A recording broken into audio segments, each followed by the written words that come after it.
With your fund, there's a certain kind of criteria for it to basically qualify as a space company. But um, do some of these ancillary companies get in there, or are you just kind of okay? We're aware of the whole space, if you will, so you know who the players are and how different stocks will benefit. That are related to your kind of mandate for your space focus.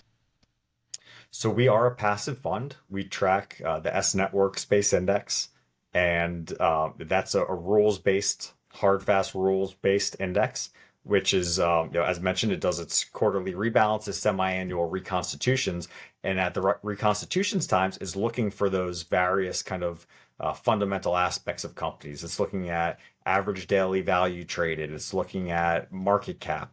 But one of I think the big differentiators is that they actually do the work to try to determine revenues derived from space. And to me, I think someone that wants to invest in the space industry probably wants to invest in space companies, not just ones where someone can make an argument that, hey, you know what, that you could say that's a space name. Mhm. No, they're looking for revenues derived from space related activities, businesses, or services. So at least 80% of the index at reconstitution or rebalance will be in these names that are deriving a majority of their revenues Mhm. from space. Yeah. But also realizing that some of these very large, diversified aerospace and defense names are not pure play. They do have a major impact and participate in a huge way for this industry. So these more diversified aerospace and defense names either need to have greater than 20% of their revenues, but less than 50 from space, or over $500 million per year in revenues from space. So it gives us the way of being able to get some of these more diversified names that are major players in. But you might notice a company like Amazon that's trying to do satellites and Project Kuiper, how much revenues are they really generating from space? Not much. You currently don't see it in our fund. Hmm. Well, and maybe we shift there and talk a little bit about that. So maybe you could describe what that Project Kuiper is, because as you said, communications is a huge part of space. Getting those launches. So what is Kuiper, and who benefits from that project? Well, if it's successful, I would imagine Amazon would probably be one of those possible beneficiaries. It's interesting in that Jeff Bezos, who no longer is running Amazon, has this extreme interest in space to the point that he created Blue Origin. Hmm. Amazon is kind of seeing how they're rolling out what they do as a business, and they've been a huge player as far as cloud computing and storage, and with AWS, um, you know, a satellite constellation could make sense for numerous ways, for communication, for storage, for logistics. There's so many things that Amazon does where having space access could be really important. And in some cases has nothing to do with this other side project of Blue Origin. Right. And so right now, Project Kuiper's goal is to get 3,200 satellites into space for its constellation. Now, what's interesting about that number is when we launched UFO back in April of 2019, there weren't even 3,000 satellites in operation in low Earth orbit, period, let alone from just one Hmm. company. And we know that Starlink plans to send, potentially tens of thousands of satellites, to space for their whole rollout for Starlink. There's other players that have, satellite constellations that they would hope to get hundreds of thousands of satellites as well. We are seeing a huge push for low Earth orbit. What's interesting about Kuiper is, uh, although they want to have 3,200 satellites in this constellation, their approvals to get satellites requires them and other companies that ask for these vast large amounts of satellite approvals, that you get roughly half of those satellites up within just a couple of years of gaining that approval. Hmm. And so what that means for Blue Origin, sorry, for Project Kuiper of Amazon, is that they need to get roughly 1,600 satellites up into space in just a little over a year's time. Hmm.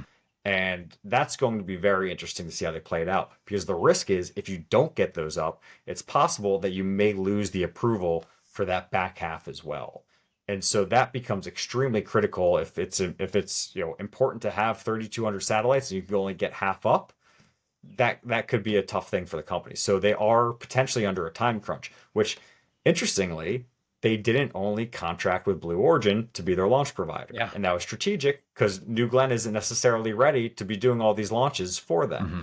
And so not only did they not just hire Blue Origin, they hired a total of 4 companies to be their launch provider. It's possible they may need even more if there's not the bandwidth ready and the spacecraft aren't ready to send those payloads up to space. So that could provide an opportunity, could also provide a real kind of supply crunch for other entities that need to send things into space. If there's only so many companies that could send up so much payload per month, and you need to get 1,000 satellites up in just a short amount of time, that could have some interesting ramifications for launch companies as well and create some other opportunities. Yeah, I mean, just doing the math, 1,000 in a year, that's multiple per day, right? I mean, how many satellites can you put in a payload? Uh, So they're hoping with some of these newer spacecraft that you can have a much larger payload. But when they sent up their batch most recently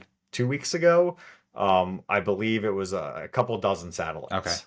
yeah. So, yeah, that requires again, it's a very critical deadline, and yeah, I guess. But who knows? They could possibly lax it and say, hey, you know what?